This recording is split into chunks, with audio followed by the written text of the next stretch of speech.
Are your customer acquisition costs too high? Lifetime values too low? Are you uncertain if your communication strategies are helping or hurting the efficiency and effectiveness of your marketing efforts? Welcome to the Continuous Revenue Marketer podcast, where the most influential marketers in the world are sharing their insights and lessons on the critical topics they and their chief executive must address daily. How to drive consistent business growth while delivering revenues through profitable new customer acquisition and customer lifetime value maximization strategies. What you'll hear today by listening to this podcast are the actual strategies and tactics used by our marketing experts to achieve these critical missions. Hi, I'm Russell Kern. I'm the CEO and founder of Kern and Omnicom Agency, and I'm joined today by my co-host and producer, Elliot Dennis. And I'm very excited today to introduce our special guest, Blair Wilson, the new CMO of Hal Leonard, a very unique company, one that you'll learn a lot about, one that you probably have never heard of unless you're in the music industry, but an incredible company that's a leader in making music happen and bringing music to all of us. So with that, Elliot, given your deep relationship with Blair, I think it would be most appropriate for you to start the conversation off. Yeah, Blair, great to see you. Last time I saw you was March 2020, drinking hand at an A&A event right for the world shutdown, right? So we've changed, come so far in just 2 years, right? That's true. Great to see you, Russell. Appreciate the invitation. Great to meet you and be on the podcast today. Yeah, definitely a lot has changed since we last crossed paths in Arizona. Pretty wild. Yeah, I had to say that we're seeing virtual again for the first time in 2 years. It's just wow. We talk about that all the time here in this podcast. So so congrats. Once we last got together, I know you have a very diverse background from managing e-commerce and finance to online education and brand management from companies like Kraft and Sartori, et cetera. So can you give us a little background to our audience on your career path and what drove you to Hal Leonard into your kind of first CMO role?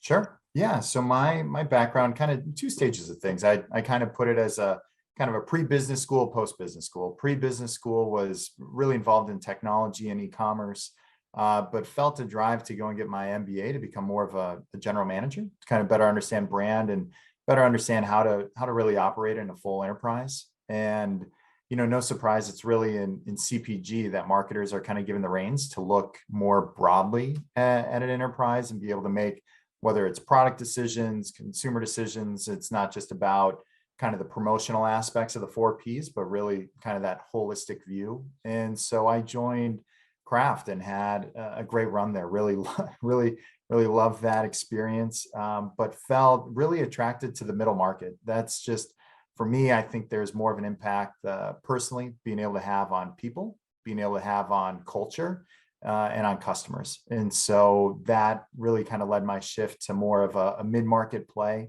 and was able to get a lot more involved with sales. I have a lot more cross-functional ownership and responsibilities. And that kind of naturally led to Hal Leonard for me. There was just kind of a joint need that they had as a business. Hal Leonard, for those who aren't aware, it's a 75-year-old business that's really in the business of making music makers. So if you have perhaps a child who's learning clarinet or trombone, if you have a child in choir, they're likely learning, from our materials. Let's say you're maybe a hobbyist, you're picking up the guitar again in the garage, or like so many did over COVID, playing, kind of bringing that back up, right? Some nostalgia. You're likely playing some Hal Leonard aspects. And so Hal Leonard really found themselves at a crossroads around, hey, how do we create and unify our brand? How do we go more towards consumer, and how do we kind of digitize our efforts? And I've been attracted in my career towards solving different problems, and those problems seem like an interesting one to wake up and get after. Yeah, for sure. And it actually leads me to one of my other questions I had for you is exactly that we were talking about before we started. I never realized how much I knew Hal Leonard growing up, because I was, in junior high, learning clarinet, saxophone, and obviously reading that sheet music from Hal Leonard the whole time. So, so for all of us to understand, Hal Leonard is the largest print sheet publisher in the world. You literally invented that category, and you're celebrating, 75 years. But you're also a leader in digital music technology, and when you were brought on board, your CEO Larry Morton stated that he looks forward to you helping grow your digital marketing efforts to ensure that you're reaching all your audiences in the most effective means possible. So can you unpack that a little bit for audience? What are some of the strategies you could share for achieving those goals? Sure. So let me start it. It's genesis of Hal Leonard, as you mentioned, inventing the category. Like our goal, kind of what gets us out of bed every day, is trying to help people make music. And so our founders were music makers. They were band teachers. And, most of what kids want to play is they don't want to play Bach. Some do, but they want to play Lady Gaga. They want to listen to Top Gun. They want to, and play these songs that are at the kind of the cultural zeitgeist. And so what our founders realized, this isn't a new insight, right? So this was back in the 50s. They're like, hey, what we need to do is take whatever are these kind of best charts, the best songs, and how do we arrange them and compose them for bands to be able to play? So those things that you hear when you're going to the high school football game Friday nights and they're playing, a tune, we literally have people in our office that take those charts and make them, okay, how can a fifth grade band play this?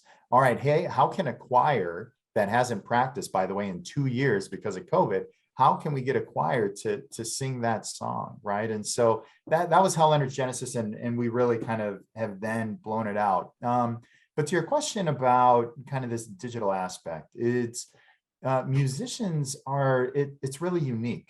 Most don't just play a single instrument. So if you have that, let's pick a choir director at the local middle school, likely he or she is probably doing some private lessons on the side during summer for income. Likely they might have a little gig that they do for weddings, maybe 2-3 times a year.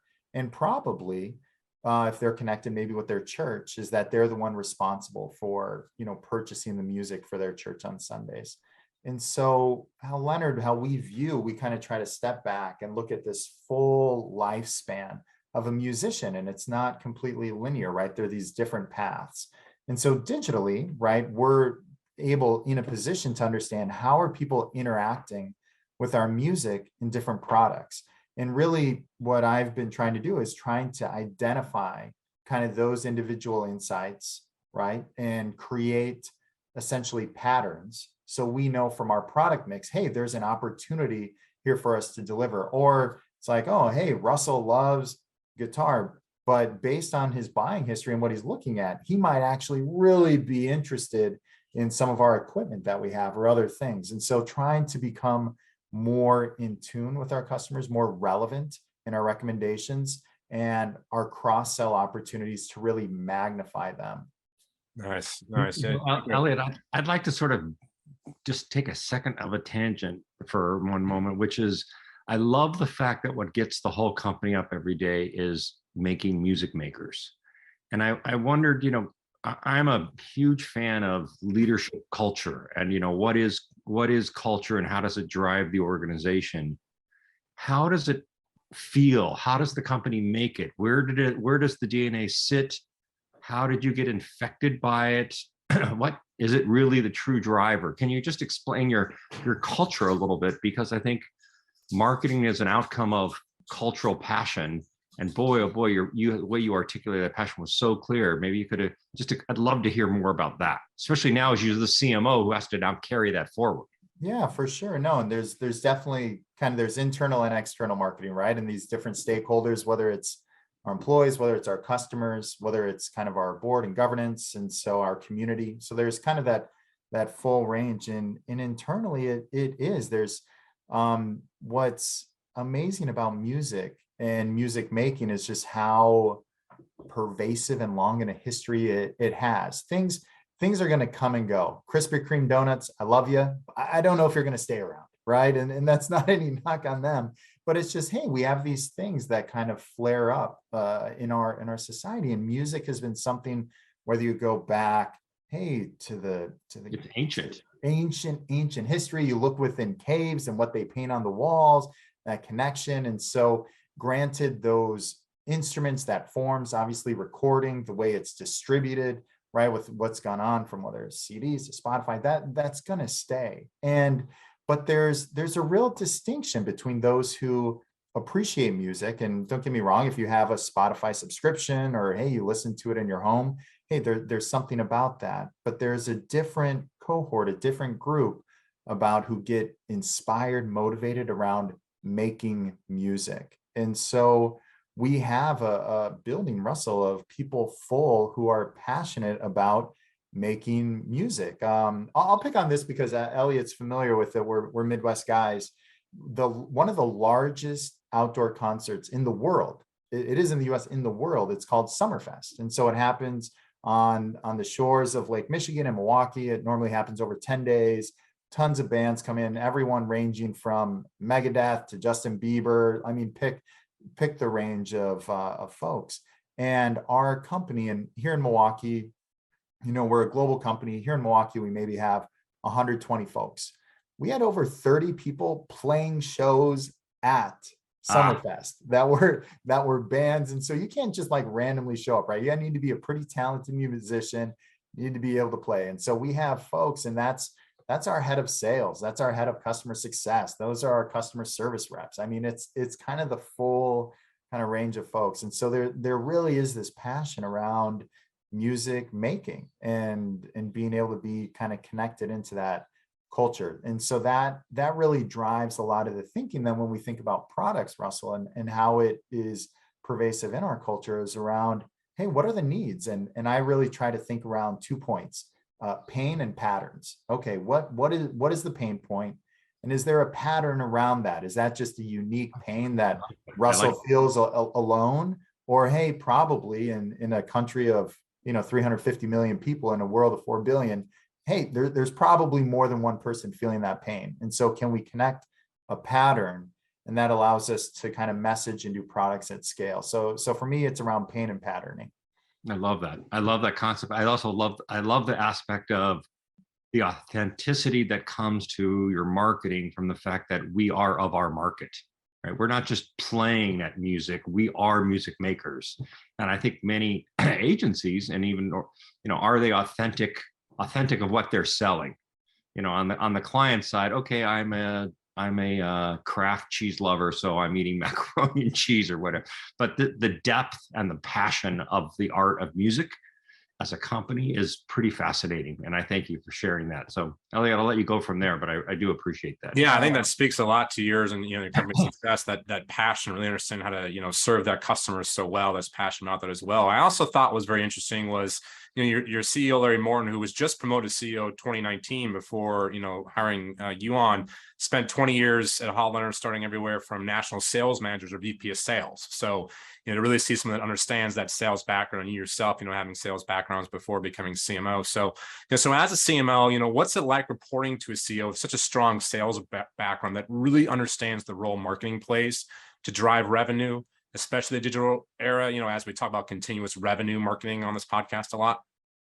Yeah, so no, great question. And Larry's fantastic. So Larry's a 30-year veteran of Hal Leonard, as you mentioned, kind of became CEO here in 2019. And in the CMO role, I wish I could tell the exact date of this study, but there was a great article in the Harvard Business Review that kind of broached this subject around CMOs. CMO, it's really unique versus when you look across the other C-suite roles, mainly let's talk about your CFO or CEO or others, is that it can be viewed in a variety of ways. And what I've noticed is kind of two main distinctions is that you can have CMOs that are really connected more around communication. And so around that brand voice of the company and communication out. And so they're responsible for, you see those CMOs that really have a lot of kind of ad production. Their measurements are a lot more around, hey, kind of impressions, deliverables, sentiment.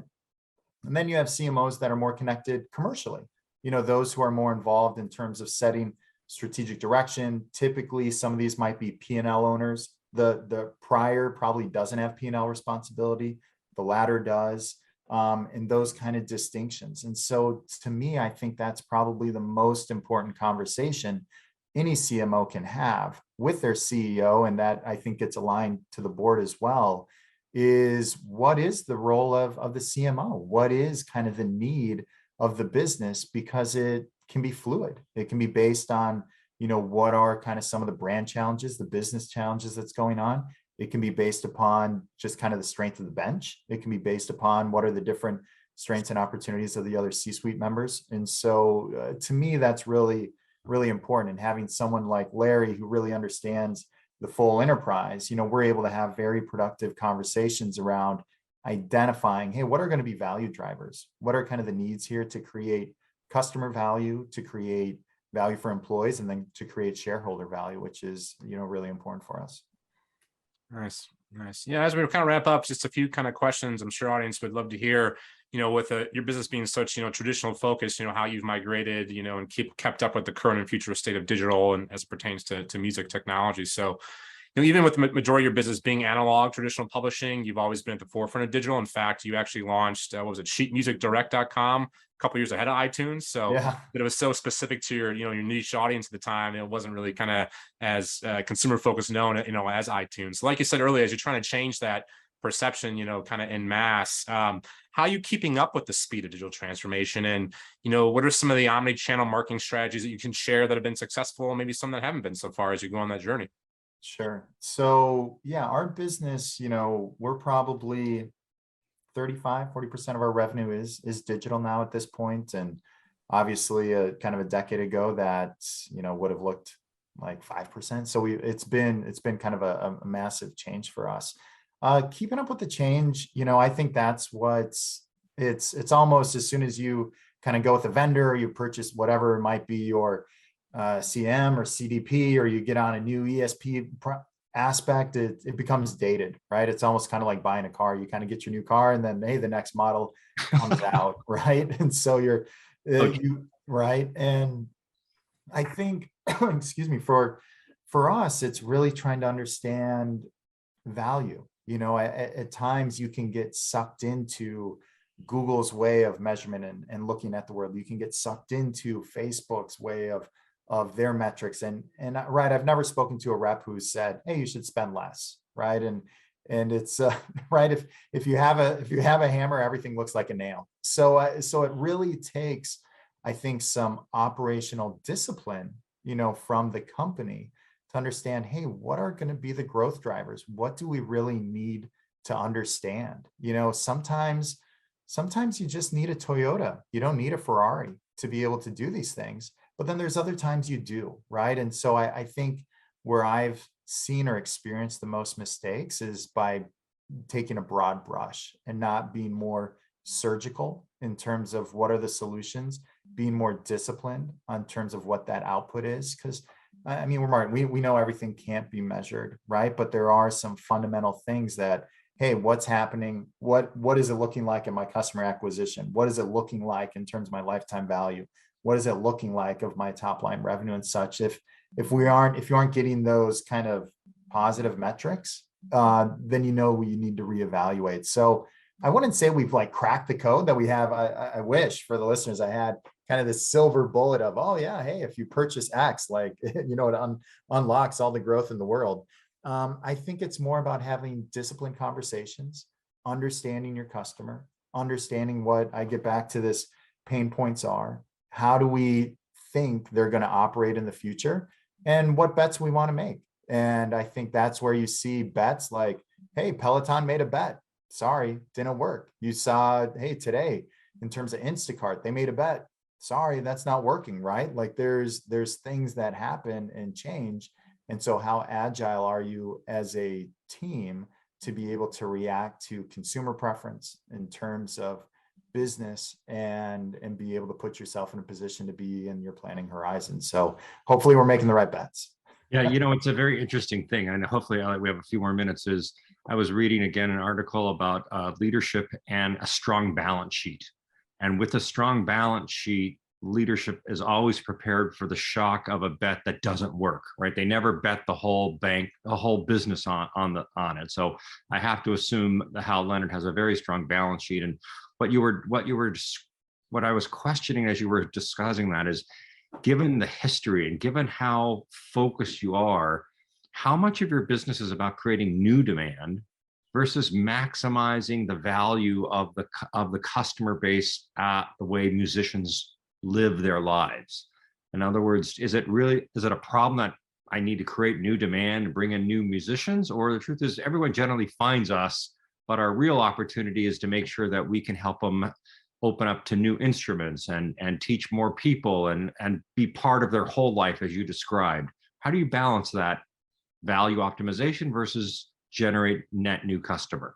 Yeah, I love it, Russell. That's a real perceptive question. To the first thing is, for those listeners, we're a Midwest-based Milwaukee company, 75-year history. So our balance sheet is extremely strong, and that comes from a different risk profile, right? When you look at our growth CAGRs and others, it's probably reflective of that. We're not being like Tesla and putting a bet, on of Bitcoin on our cash balances. So it's, we're doing some, so right there's good and bad with those things, right? But in terms of our look, and I agree 100% with that. The interesting thing about musicians and what you spoke about is that there's this eternal nature to music, right? And many of us, feel the siren song, right? In some ways. And I believe, and this is a belief of Blair, so take it for what it's worth, is that all of us are meant to be creators. And that doesn't mean create music, but I think there's something about us that is driven to create in some way. And so for many of those, right, it comes to music. And so we don't need to, fortunately, create that urge. It's something that's almost kind of built within us and born into us, to create around music. So a lot of it is around, hey, how do we become most efficient at capturing demand versus kind of creating that demand? What gets interesting, though, is music isn't easy. And so you see that within many, and I'll pick on guitar because it can be different by instrument and things, is that those who pick up the guitar in the first year, 90% of them are going to quit. I recently kind of with the CMO of Fender. So Fender guitars, probably many know the brand or listening. They saw that day that, well, we're selling so many of these low point entry guitars, but 90% are leaving. But those who continue, right, had a lifetime value of over $10,000. Wow. So it becomes, right there, it becomes this massive barbell. Like it's that LTV is a zero or it's 10 grand. Wow. And within a consumer business, that's a big number. I know for, our B2B counterparts, it's not, but so that disparity then becomes, hey, how do you help people continue to fight through the struggle? How do you get people to help kind of stay in and be able to learn? And so that's one of the things that we think about a lot, right? Is we try to explore, and that's within, whether it's that cross-sell or information or dealing with those pain points around, hey, how do we keep people involved in music making? Because once you kind of get over that hump of some level of competency, you tend to stay around and you really then begin to diversify and experiment. Hey, maybe I'll start recording a little bit. All right, hey, maybe I'll share that with my friend. Oh, hey, this was good. Maybe I'll actually share, and so it percolates. But that's getting back to your question, Russell. That's a big thing for us. Is first initially, hey, how do we capture that demand that's being generated out there, right? And then once they're within one of our franchises, how do we make sure that we're keeping them and exposing them to things that we think is beneficial to music makers? Thank you.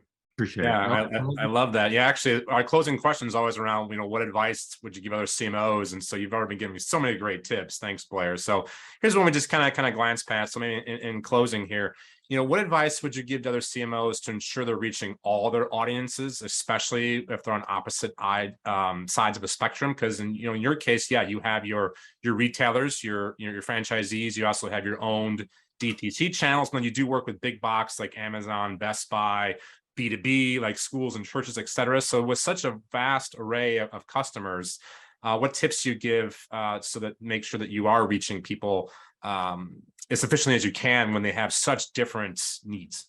Sure. No, great question. For us, I think it boils down to understanding our partner's value proposition. The value prop of Amazon is categorically different than the local kind of music shop in our neighborhood, Brass Bell, right? And so what their needs are, how they connect with their customers, kind of the scale, those things are vastly different. And so, but then again, it gets back, and maybe I'm a, broken wheel on this thing, is that it gets back to that pain point and patterning. So the pain point and an issue that Brass Bell Music has here in Milwaukee is likely similar, right, to Mel's shop in Arizona, which is likely the same as in it. And so once you can put that together, we really try to help our retailers, help our dealer partners with their needs. But right, we have a team. I have a team. There's, 3 folks who wake up every day thinking about Amazon. And so in terms of, all right, what's happening at Amazon today? What are we doing with our pages? How are we promoting, sponsoring? What are we doing with co-op dollars, et cetera? And so, it wouldn't make sense to have them working on the same pieces. So, my advice to CMOs are, hey, do you really understand the value proposition of your customer? Do you understand how they are trying to serve their end customer? Because at the end of the day, it's distribution in a way of our product, right? And so we need to make sure our product team is still delivering an end result that's killer, for that need at the end of the day. So to me, it gets back to value prop, gets back to product. And then you just think about, okay, what are the different messages? What are the different ways to deliver this at scale, at cost, in a way that's personalized against the patterns that are going to drive LTV within your business? So easier said than done, but that's definitely how we try to think about it. Oh, I love it. I love the concept of pain and pattern. As neuromarketers and neuroscientists, we always talk a lot about, pain, claim, and gain, but we don't talk about pattern and this aspect of what is the pattern of purchase, that sort of thing. I think it's a great addition that you've added. So Blair, I thank you very much. And therefore, I want to conclude by saying, on behalf of Elliot and myself, I want to thank everyone for listening. I want to thank Blair for his time today. And please make sure you subscribe so you don't miss any other future episodes. And until next time, I'm Russell Kern. The Continuous Revenue Marketer has been brought to you by Kern, an Omnicom Precision Marketing Agency that helps Fortune 500 companies increase revenue from customer acquisition to loyalty through personalization at speed and scale. For more information, please visit kernagency.com.